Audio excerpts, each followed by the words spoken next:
मैं दो भाइयों की दुल्हन हूँ। वजह जानकर आपके भी होश उड़ जाएंगे, आपके भी पैरों तले से ज़मीन निकल जाएगी। मैं दो भाइयों की एक दुल्हन, ये राज जानकर आपके भी होश उड़ जाएंगे। बिहारपुर की सच्ची कहानी। मेरा नाम रोमा है। मैं अपने माता पिता के साथ एक छोटे से गांव में रहती थी और मेरा बचपन एक डरावने सपने के जैसा था। मेरी किस्मत ने मेरे साथ एक ऐसा खेल खेला कि मैं अपनी ज़िंदगी में आगे बढ़ने के बाद भी अपने अतीत को नहीं भूल सकती थी। मेरे माता पिता कभी नहीं चाहते थे कि मेरी ज़िंदगी बर्बाद हो जाए और मैं अपने ही घर में कैदी बनकर रह जाऊं। इसलिए मेरी माँ ने मुझे सब लोगों से छुपाकर मेरी बुआ के घर भेज दिया था। उनकी भी कोई संतान नहीं थी, इसलिए मेरी बुआ और फूफा ने मुझे अपनी सगी औलाद से भी बढ़कर समझा। मुझे पढ़ाया लिखाया और अपने पैरों पर खड़ा कर दिया। अब मैं शहर में ही एक कंपनी में जॉब कर रही थी। मैं बहुत कम बोलती थी। मुझे लोगों से ज़्यादा घुलना मिलना पसंद नहीं था। मैं सुबह को अपनी जॉब के लिए जाती और शाम को घर वापस आती थी। घर वापस आने के बाद मेरी बुआ मुझे खाना खिलाती और मेरे लिए चाय बनाती थी। फिर हम दोनों बातें करते और बातें करते करते कब समय निकल जाता हमें पता ही नहीं चलता था। फिर फूफा के ऑफिस से घर आने का टाइम हो जाता। वो भी जब ऑफिस से घर आते तो मेरे लिए कुछ न कुछ लेकर ज़रूर आते थे। लेकिन मुझे जब भी अपने अतीत की याद आती तो मेरे पैरों तले से ज़मीन निकल जाती थी। लेकिन बुआ और फूफा की मोहब्बत ने मुझे अपने अतीत को भूलने पर मजबूर कर दिया था। अब मैं अपनी ज़िंदगी में आगे बढ़ने लगी थी। एक दिन हमारी कंपनी में एक नया मैनेजर आया। वो बहुत ज़्यादा हैंडसम और स्मार्ट था। ऑफिस की सारी लड़कियां उसके आगे पीछे घूमती रहती थी, लेकिन वो किसी को भी नज़र उठाकर नहीं देखता था। एक दिन मुझे किसी काम से उस मैनेजर के कैबिन में जाना पड़ा। मैंने दरवाज़ा खटखटाया। उन्होंने कहा, कौन है, अंदर आ जाइए प्लीज़। मैं घबरा गई और कहने लगी, सर मेरा नाम रोमा है। आपने मुझे यह फ़ाइल दी थी, लेकिन मुझे इसका पिछला रिकॉर्ड समझ नहीं आ रहा। क्या आप मेरी हेल्प कर देंगे? उन्होंने कहा, जी जी बिल्कुल, क्यों नहीं, मैं आपको सब कुछ समझा देता हूँ। वो फ़ाइल देखकर मुझे काम समझाने लगे और मैं उनको देखने लगी। मेरी नज़र उनके ऊपर से हट ही नहीं रही थी। वो सच में बहुत ज़्यादा हैंडसम थे। इतनी देर में उन्होंने चुटकी बजाकर मुझसे कहा, हेलो रोमा, आप किसके ख्याल में गुम हो गई? मैं अचानक से अपने ख्यालों से बाहर आई और उनसे कहने लगी, जी सर, मुझे सब कुछ समझ आ गया। आप फिक्र ना करें, मैं सारा काम कंप्लीट कर दूंगी। मेरा दिल तो उस दिन से ही मैनेजर विक्रम की मोहब्बत में डूब गया। पर जैसे ही मुझे अपने अतीत की याद आती, मैं डर जाती थी। मैं अपनी बुआ से अपनी हर बात शेयर करती थी। उनके अलावा मेरा कोई और नहीं था, इसलिए वह मेरी सबसे अच्छी दोस्त भी थी। जब मैंने उन्हें सब कुछ बताया तो वो मुझे समझाने लगी, अब तुम्हारी ज़िंदगी यही है, तुम अपने अतीत को भूल जाओ और अपने जीवन में आगे बढ़ो। लेकिन मेरे कदम डगमगाने लगते थे। मुझे कुछ भी समझ नहीं आ रहा था। इसी तरह दिन गुजर रहे थे। विक्रम अब मुझ पर बहुत भरोसा करने लगे थे, क्योंकि मैं अपना काम बहुत ईमानदारी से करती थी। वो कंपनी की हर बात मेरे साथ शेयर करने लगे थे। एक दिन मैं उनके कैबिन की तरफ जा रही थी। मैं उन्हें देखकर दंग रह गई। वो शायद कुछ सोच रहे थे और दिल ही दिल में मुस्कुरा रहे थे। उनको देखकर मेरी नज़र उन पर ही ठहर गई और मैं भी मुस्कुराने लगी और सोचने लगी कि काश जैसा मैं सोच रही हूँ वैसा ही हो, जो मेरे दिल में है वही इनके दिल में भी हो। मैं वहाँ खड़ी खुद से ही बातें कर रही थी। आज बुआ के यहाँ कुछ मेहमान आ रहे थे। फूफा ने अपने कुछ फ्रेंड्स को बुलाया था। इस वजह से मैं भी आज ऑफिस से जल्दी घर आ गई थी। मैंने आकर देखा तो मेरा मोबाइल नहीं था। बुआ ने मुझसे पूछा कि क्या हुआ, तुम परेशान क्यों हो? मैंने उन्हें बताया कि मेरा मोबाइल नहीं दिख रहा। तो वो मुझसे कहने लगी कि तुम कॉल करके देख लो। मैंने घर के नंबर से कॉल की तो मेरा फ़ोन किसी ने उठाया। आवाज़ सुनकर मेरा दिल खुश हो गया। मैंने कहा, सर आप। विक्रम ने बताया कि मैं अपना मोबाइल जल्दी में उनके कैबिन में ही छोड़ गई थी। वो कहने लगे कि मैंने तुम्हारा मोबाइल अपने पास रख लिया है, तुम कल ऑफिस आओ तो ले लेना। मैंने कहा, ठीक है सर, थैंक यू। वो कहने लगे कि इसमें थैंक यू की कोई बात नहीं। अगले दिन जब मैं ऑफिस में अपना मोबाइल लेने सर के कैबिन में चली गई और उन्होंने मेरे हाथ में मोबाइल के साथ साथ एक लेटर भी दिया, मैं ये देखकर घबरा गई और बिना कुछ कहे जल्दी से उनके कैबिन से बाहर आ गई। बाहर आने के बाद मैं अपने काम में लग गई और सोचने लगी कि पता नहीं इस लेटर में क्या है जो उन्होंने मुझे दिया है। जैसे तैसे शाम हुई और जब मैं ऑफिस से घर आई तो मैंने कमरे में आकर वो लेटर पढ़ा। उसको पढ़ने के बाद तो मेरे पसीने छूटने लगे। मैं बहुत ज़्यादा घबरा गई थी। लेटर में तो विक्रम ने अपनी मोहब्बत का इजहार किया था। एक तरफ मुझे खुशी हो रही थी कि जैसा मैंने सोचा था वैसा ही हो रहा था, विक्रम भी मुझे पसंद करते थे, और दूसरी तरफ मुझे अपने अतीत का डर भी था। इतनी देर में बुआ वहाँ आ गई। उन्होंने मेरे चेहरे पर परेशानी देख ली। वो मुझसे पूछने लगी, रोमा क्या हुआ, तुम कुछ दिनों से परेशान लग रही हो। मैंने उन्हें बताया कि विक्रम ने मुझे शादी के लिए प्रपोज किया है। तो वो हंसने लगी और कहने लगी कि इतनी सी बात है तो तुम घबरा क्यों रही हो। मैंने अपनी लड़खड़ाती हुई ज़बान से कहा, आपको तो पता है कि मैं शादी कैसे। उन्होंने मेरी बात बीच में ही काट दी और कहने लगी, भगवान ने तुम्हारी किस्मत खोल दी है, इतने अच्छे लड़के का रिश्ता तुम्हारे पास आया है और तुम इनकार कर रही हो। मैं तुम्हारे फूफा से बात करूँगी, वो ज़रूर इस रिश्ते के लिए मान जाएंगे। ये कहकर वह वहाँ से चली गई। लेकिन मुझे कुछ समझ नहीं आ रहा था। एक तरफ तो मैं खुद इस बात का इंतज़ार कर रही थी कि विक्रम भी मुझे पसंद करता हो, और अब जब सब कुछ मेरी सोच के अनुसार हो रहा था तो मेरा दिल मानने को तैयार ही नहीं था। कुछ दिनों बाद विक्रम मेरा हाथ मांगने मेरे घर पर आए। उन्होंने खुद फूफा से हमारी शादी की बात की। कहने लगे कि मैं बहुत शर्मिंदा हूँ कि मुझे खुद अपनी शादी की बात करने के लिए आना पड़ा, लेकिन मैं मजबूर हूँ क्योंकि मेरे माता पिता यहाँ नहीं रहते। बुआ और फूफा को तो विक्रम इतना पसंद आया कि उन्होंने फ़ौरन शादी के लिए हाँ कर दी। लेकिन मेरे दिल में अभी भी कहीं ना कहीं एक डर छुपा हुआ था। इस वजह से मैंने शादी के लिए मना कर दिया। लेकिन बुआ और फूफा ने मेरी कोई बात नहीं सुनी और मुझे समझाकर इस रिश्ते के लिए तैयार कर लिया। अब घर में शादी की शहनाइयाँ बज रही थी, लेकिन मेरा दिल काँप रहा था।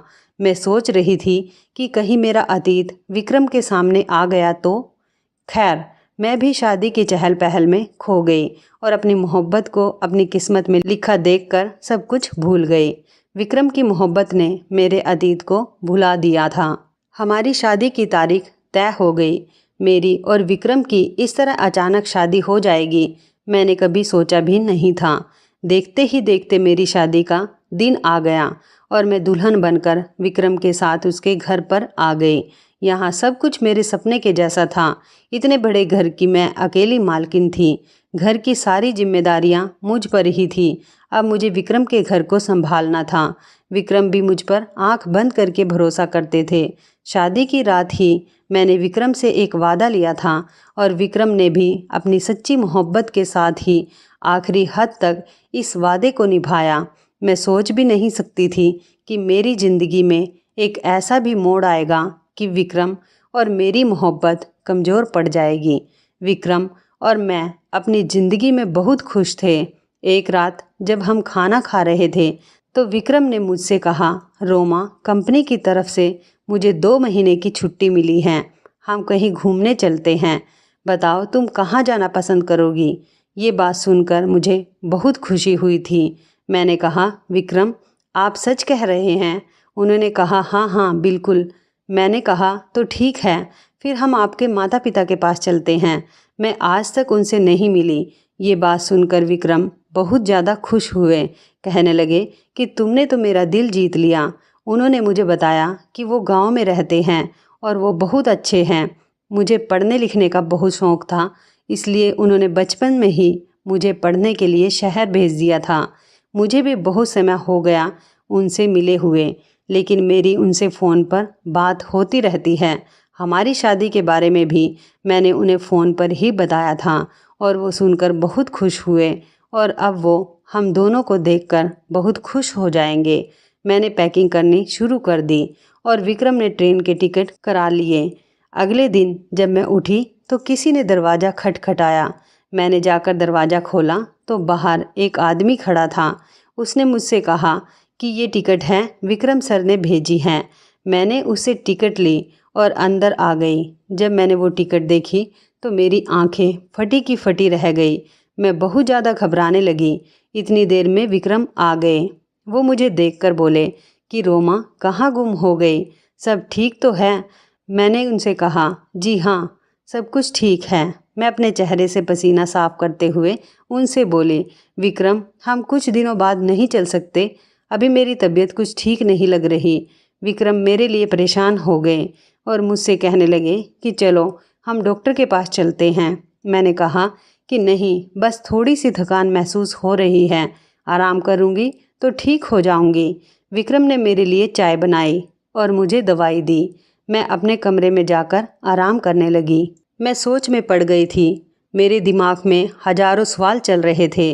मैंने बुआ का नंबर लगाया तो बुआ का नंबर भी नहीं लग रहा था। अब मैं सोच रही थी कि मैं विक्रम को कैसे मना करूँगी। आखिर मैंने ही उससे कहा था कि हम तुम्हारे माता पिता से मिलने चलते हैं। फिर मैंने सोचा कि हो सकता है जैसा मैं सोच रही हूँ वैसा कुछ भी नहीं हो, ये सब मेरा वहम है। मैंने जाने के लिए पैकिंग शुरू कर दी। विक्रम बहुत ज़्यादा खुश थे, लेकिन मेरा दिल पूरे रास्ते परेशान रहा। कुछ समझ नहीं आ रहा था कि मैं विक्रम को कैसे बताऊं। ट्रेन का ये सफ़र मुझे किस मंजिल तक ले जाएगा मुझे नहीं पता था। मैं नहीं जानती थी अब ये सफ़र कहाँ ख़त्म होगा। जैसे ही ट्रेन रुकी और हम ट्रेन से उतरे, मेरी आंखों के सामने अंधेरा छा गया और मुझे चक्कर आने लगे। विक्रम ने मुझे संभाला और वहीं स्टेशन पर बैठा दिया। उसने मुझे जूस पिलाया और कहने लगे तुम्हारी वाकई तबीयत ठीक नहीं है, मुझे तुम्हारी बात मान लेनी चाहिए थी और कुछ दिन रुक जाना चाहिए था, लेकिन फिर मुझे छुट्टी नहीं मिल पाती। मैंने कहा ऐसी कोई बात नहीं है, मैं ठीक हूँ। मैंने बहुत मुश्किल से खुद को समझाया। मैं और विक्रम स्टेशन से गांव की तरफ चले। मेरा दिल ज़ोर ज़ोर से धड़क रहा था, मानो जैसे मेरे कदम आगे बढ़ने को तैयार ही नहीं हो। जैसे जैसे हम विक्रम के घर की तरफ जा रहे थे, मेरा दिल बहुत बेचैन हो रहा था। हम जैसे ही उसके घर के दरवाजे पर पहुँचे, डर की वजह से मेरे पसीने छूटने लगे। पता नहीं मेरी किस्मत मेरे साथ क्या खेल खेल रही थी। मुझे कुछ समझ नहीं आ रहा था। जैसे ही घर का दरवाज़ा खुला, मेरे रोंगटे खड़े हो गए। अंदर एक बूढ़ा आदमी था। वो विक्रम के पिता थे। मैंने जल्दी से अपना चेहरा कवर कर लिया और खांसने का नाटक करने लगी। विक्रम ने मुझसे पूछा कि क्या हुआ। मैंने कहा कि कुछ नहीं, असल में मुझे बचपन से ही धूल मिट्टी से एलर्जी है और यहाँ गांव में धूल मिट्टी बहुत ज़्यादा है, इसलिए मुझे यहाँ अपना फेस कवर करके रखना पड़ेगा। विक्रम बोले चलो ठीक है, अंदर आओ। विक्रम अपने पिता से मिलकर बहुत खुश थे। उन्होंने उसे गले लगा लिया और प्यार करने लगे। अंदर एक बूढ़ी औरत थी जो कि विक्रम की माँ थी। उनको देखकर भी मैं दंग रह गई। मैंने अपना फेस और अच्छे से ढक लिया। विक्रम ने सबको मेरी एलर्जी के बारे में बता दिया। विक्रम की बहन मुझे घूर घूर कर देख रही थी और मुझसे अजीब तरीके से कहने लगी कि लगता है भाभी तो बहुत ज़्यादा खूबसूरत है, इसी वजह से वो हमें अपना चेहरा नहीं दिखाना चाहती। इस बात पर सब लोग हंसने लगे। फिर वो कहने लगी कि मैं तो मजाक कर रही थी। फिर हम सब लोगों ने मिलकर साथ में खाना खाया। विक्रम भी सालों बाद अपने घर वालों से मिलकर बहुत खुश हो रहे थे, लेकिन मैं घबराई और सहमी हुई बैठी थी। खाने की टेबल पर सब लोग हंसी मजाक कर रहे थे। इतने में ही विक्रम ने पूछा कि राजीव कहाँ है। जब से मैं आया हूँ वो मुझे नज़र नहीं आ रहा। यह सुनकर मुझे सदमा लगा और मेरे हाथ से खाने की प्लेट छूटकर गिर गई। मुझे देखते ही विक्रम की बहन बोली, लगता है भाभी अपने देवर का नाम सुनकर चौंक गई। विक्रम की माँ कहने लगी कि बस भी करो रायमा, जब से तुम्हारी भाभी आई है तुम तो उसके पीछे ही पड़ गई हो। वो कहने लगी कि माँ, मैं तो सिर्फ मजाक कर रही थी। विक्रम के पिता ने बताया कि राजीव कुछ काम से गांव के बाहर गया हुआ है, उसकी भी शादी हो गई, कुछ दिन में वो वापस आ जाएगा। अपनी पत्नी को भी साथ में लेकर गया है ताकि उसकी भी थोड़ी सैर हो जाए। खाना खाने के बाद मैं अपने कमरे में आ गई और अपने चेहरे से अपना मास्क हटा दिया। अपने आप को मैं आईने में देखने लगी। मेरे दिमाग में बहुत सारे सवाल आ रहे थे। मेरे अंदर अजीब सी बेचैनी हो रही थी। इतनी देर में किसी ने दरवाज़ा खटखटाया। मैंने जल्दी से अपना मास्क लगा लिया। दरवाजे पर विक्रम थे। वो मुझे अपने घर वालों के बारे में बताने लगे। अपने घर वालों से मिलकर वो मुझे बहुत खुश लग रहे थे। पता नहीं मेरी किस्मत में आगे क्या लिखा था। मैं उनको कुछ बता भी नहीं सकती थी क्योंकि मैं विक्रम को खोने से डरती थी। मैं सोच रही थी कि विक्रम सब जानने के बाद कहीं मुझे छोड़ ना दे। मैं ज़्यादातर अपने कमरे में ही रहती थी और सबको खांस कर दिखाती थी ताकि कोई मेरा चेहरा देखने की जिद ना करे। राजीव भी आज वापस आने वाला था। यही सोच सोचकर मेरा दिल घबरा रहा था। मैं सदमे में थी। मैं अपने डरावने अतीत के बारे में सोच रही थी। मैं दिल ही दिल में उलझन में पड़ रही थी। लेकिन जब से मैं इस घर में आई थी मुझे मेरी ननद का बर्ताव बहुत अजीब लग रहा था। वो हमेशा ही मुझसे कुछ न कुछ कहती रहती थी और फिर मजाक का बहाना बना लेती। जब राजीव के आने का समय हुआ तो मैं बुखार का बहाना बनाकर अपने कमरे में कंबल ओढ़कर लेट गई। सब लोग बहुत खुश थे। राजीव और उसकी पत्नी घर आ गए थे। वो सबसे मिले। विक्रम ने उसे मेरे बारे में बताया। वो और उसकी पत्नी मेरे कमरे में आए, लेकिन मैं कंबल ओढ़े लेटी रही और सोने का नाटक करने लगी। विक्रम ने कहा, इसकी तबीयत बहुत ज़्यादा ख़राब है, कल ही मैं इसे डॉक्टर के पास लेकर जाऊंगा। राजीव ने कहा कि कोई बात नहीं, आप भाभी को आराम करने दें, हम भाभी से बाद में मिलेंगे। जैसे तैसे मैं अपने चेहरे पर मास्क लगाकर यहाँ रह रही थी, लेकिन राजीव के सामने आने से मुझे डर लगता था। जब वो घर में नहीं होता था तो मैं अपना फेस कवर करके सब घर वालों के साथ रहती थी, लेकिन उसके आने से पहले ही मैं अपने कमरे में चली जाती। एक रोज़ मैं अपने कमरे में बैठी अपनी ज़िंदगी की खतरनाक अतीत के बारे में सोच रही थी और दूसरी तरफ मैं सोच रही थी कि राजीव की बीवी कितनी खूबसूरत है और आदत की भी बहुत अच्छी है। अचानक मेरी ननद मेरे कमरे में आ गई। मैंने जल्दी से अपना चेहरा छुपाया और खांसने लगी। वो कहने लगी कि आपको डर है, राजीव भाई की पत्नी आपसे ज़्यादा खूबसूरत है, इसलिए शायद आप अपना चेहरा नहीं दिखाती। पता नहीं वो मुझसे इस तरीके की बातें क्यों करती रहती थी। मैंने उनसे कहा कि नहीं, ऐसी कोई बात नहीं है, कुछ दिन में मेरी दवाई का कोर्स कंप्लीट हो जाएगा और मेरी एलर्जी ख़त्म हो जाएगी, फिर मैं अपना फेस कवर करना बंद कर दूँगी। फ़िलहाल तो मैंने उसे ये बात कहकर टाल दिया था, लेकिन उसकी बातों ने मुझे सोच में डाल दिया था। मैं सोच रही थी कि उसे मेरी सच्चाई तो पता नहीं चल गई। इतने में विक्रम आ गए और मुझसे पूछने लगे, तुम्हारी तबीयत अब कैसी है? मैंने कहा कि अब तो ठीक है, बस कुछ दिन की बात है, फिर मेरी एलर्जी ठीक हो जाएगी। वो मुझसे बहुत ज़्यादा मोहब्बत करते थे, इसलिए मेरी हर बात आंख बंद करके मान लेते थे। एक दिन विक्रम मुझसे कहने लगे, राजीव मुझसे शिकायत कर रहा था, कह रहा था तुम बहुत अजीब हो, अपनी पत्नी को अपने भाई से अभी तक नहीं मिलवाया। उनकी ये बात सुनकर तो मैं और ज़्यादा डरने लगी थी। मैंने बुआ का नंबर लगाया, लेकिन उनका नंबर नहीं लग रहा था और मैं बहुत ज़्यादा परेशान थी। मेरे अतीत का यूँ अचानक मेरे सामने आ जाना किस्मत का कौन सा खेल था, मेरी समझ में नहीं आ रहा था। मैं घर वालों से भी छुपकर रह रही थी और राजीव के सामने आने का सोचकर तो मैं भाग जाती थी। मेरा दिल ज़ोर से धड़कने लगता था। तब क्या हो जाएगा नहीं जानती थी। पता नहीं किस्मत ने क्यों मुझे फिर यहाँ लाकर इस घर में खड़ा कर दिया था। और दूसरी तरफ मेरी ननद रायमा मेरे पीछे ही पड़ गई थी। मुझसे अजीबोगरीब सवाल करती रहती। वो मेरी सच्चाई सबके सामने लाना चाहती थी या फिर मेरे बारे में सब कुछ जानती थी। ये जानबूझकर वो मुझे परेशान करती थी। एक दिन राजीव ने मेरा दरवाज़ा खटखटाया। मुझसे कहने लगा कि भाभी मैं अंदर आ जाऊं। मैं एकदम घबरा गई और सोचने लगी कि पता नहीं अब मेरे साथ क्या होने वाला है। मुझे पसीना आने लगा। मैं जल्दी से पीछे के दरवाजे से बाहर आ गई। मैंने विक्रम से फ़ोन करके कह दिया, मैं डॉक्टर के पास आई हूँ। आज तो जैसे तैसे मैंने खुद को बचा लिया था। अब मुझे कैसे भी करके इस घर से दूर जाना था। ऐसा लग रहा था जैसे मेरा अतीत मेरे आने वाली ज़िंदगी का हिस्सा बनने वाला है। अब मैं गुमसुम और चुपचाप रहने लगी थी। मैं विक्रम से कहती थी कि प्लीज़ यहाँ से वापस चलें। यहाँ मेरा दम घुटने लगा है। यहाँ मेरी तबीयत ठीक नहीं रहती। यहाँ पर मुझे बहुत ज़्यादा बेचैनी होती है। मेरा दिल नहीं लगता यहाँ पर। मैं बहुत ज़्यादा परेशान थी। विक्रम ये देखकर घबरा गए। सालों बाद कैसे मैं अपने होश खो बैठी थी। मैं बहुत मुश्किल से अपने आप को संभाल रही थी। एक दिन अचानक ही मेरे सामने राजीव आ गया।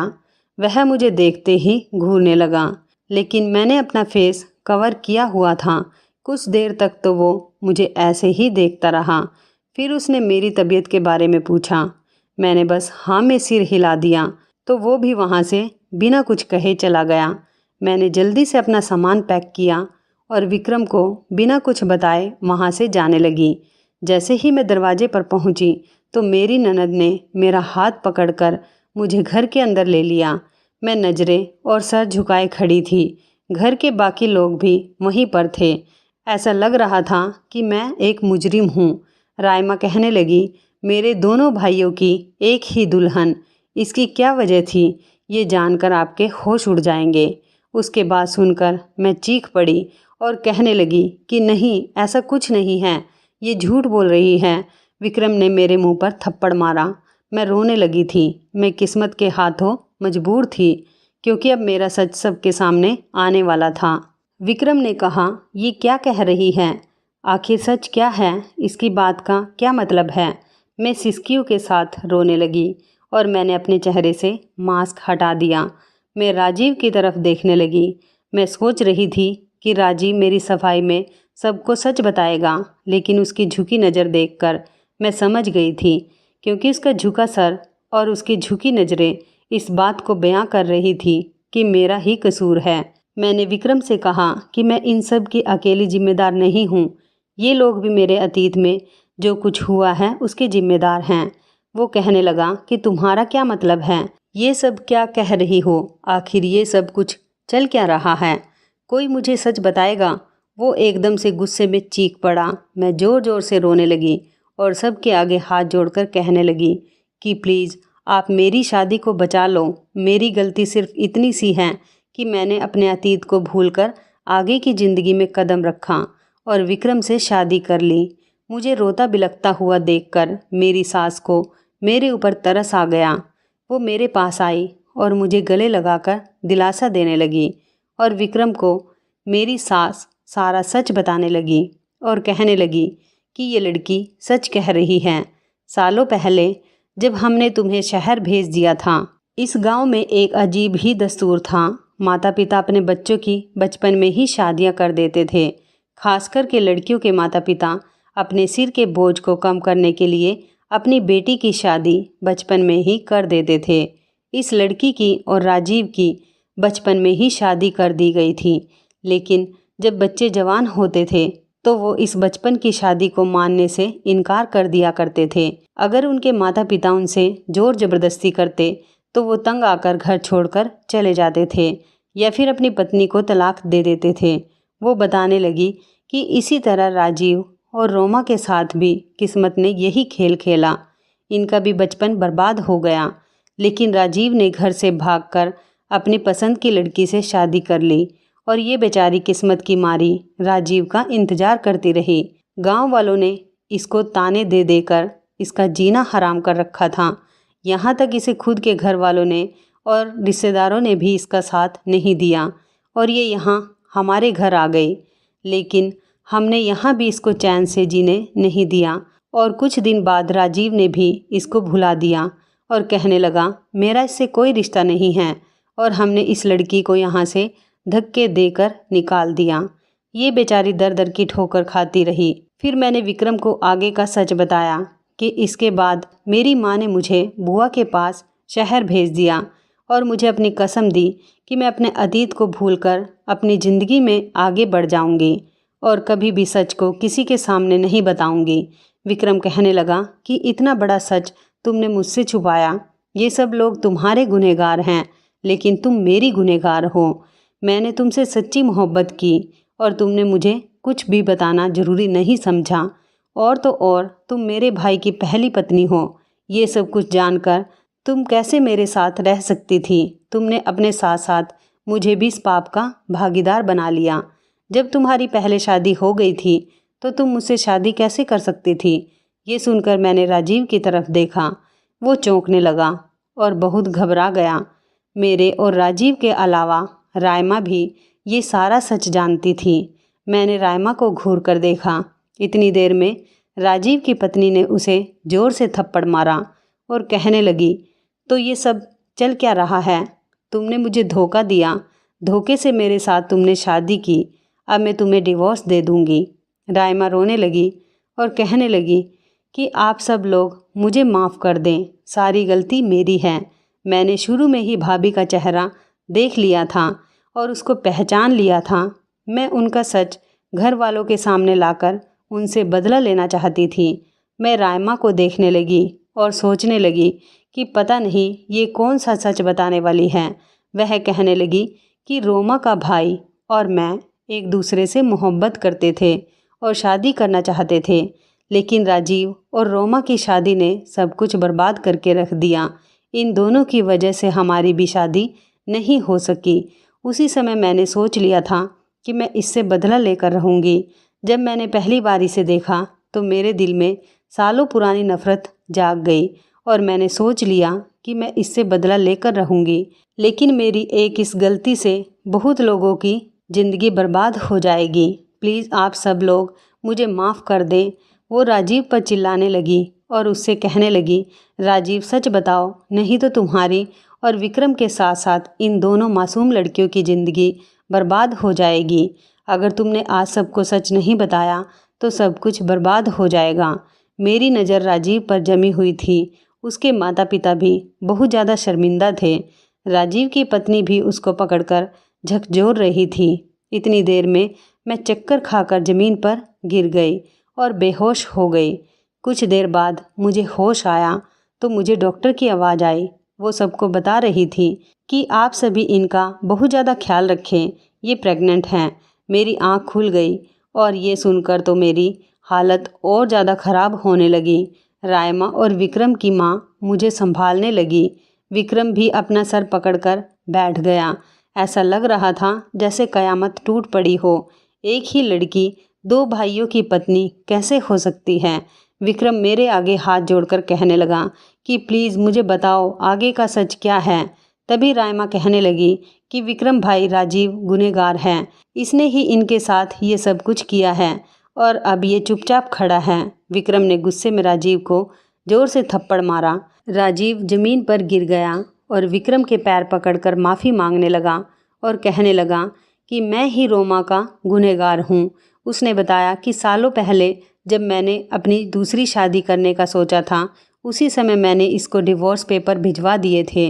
अब ये मेरी पत्नी नहीं है, ये आपकी पत्नी है और ये बच्चा भी आपका ही है। बस किस्मत ने हमारे साथ ये खेल खेला है।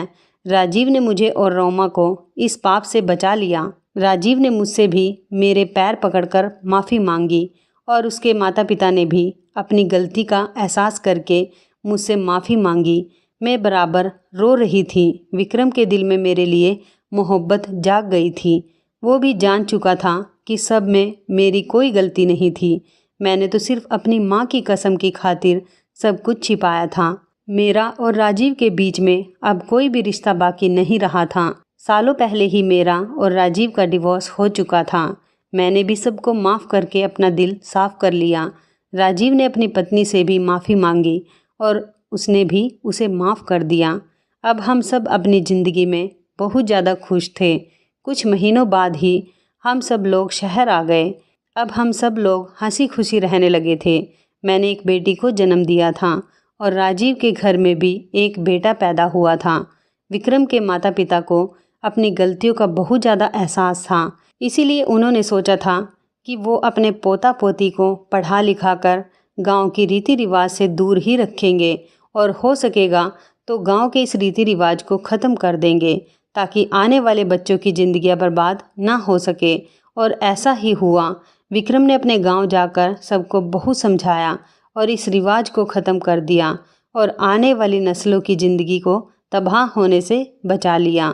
गांव वालों की सोच बदलकर उनको अपने बच्चों की पढ़ाई लिखाई पर ध्यान देने को कहा। जब हमारे बच्चे बड़े हो गए तो हमने अपने बेटे और बेटी को विदेश में पढ़ने के लिए भेज दिया। पुराने और दकियानूसी रीति रिवाज इंसान की ज़िंदगी को बर्बाद करके रख देते हैं। हम अपना अतीत कितना भी भुलाना चाहें, एक दिन वो हमारे सामने आ ही जाता है, लेकिन किस्मत का लिखा कोई नहीं बदल सकता। तो इस कहानी के बारे में आपकी क्या राय है, कमेंट करके ज़रूर बताइएगा। दोस्तों, आपको हमारी ये मज़ेदार कहानी कैसी लगी, आप हमें कमेंट बॉक्स में ज़रूर बताएं। यदि आपके पास भी ऐसी कोई प्यारी सी कहानी है या फिर ऐसी कोई और कहानी जिससे कुछ शिक्षा मिले तो आप हमारे साथ उसको ज़रूर शेयर करें। दोस्तों, यदि आपको हमारी ये वीडियो अच्छी लगे तो आप हमारी इस वीडियो को लाइक शेयर ज़रूर करें और ऐसी ही दिल को छू लेने वाली प्रेरणादायक कहानियाँ सुनने के लिए हमारे चैनल को भी सब्सक्राइब करें। और यदि आप हमें फेसबुक पर देख रहे हैं तो आप हमारे फेसबुक पेज को लाइक और फॉलो ज़रूर करें। तो दोस्तों, फिर मिलते हैं ऐसी ही ज़बरदस्त कहानी या टिप्स के साथ नई वीडियो में। तब तक के लिए धन्यवाद। आप सभी अपना ख्याल रखना। आपका दिन शुभ व मंगलमय हो।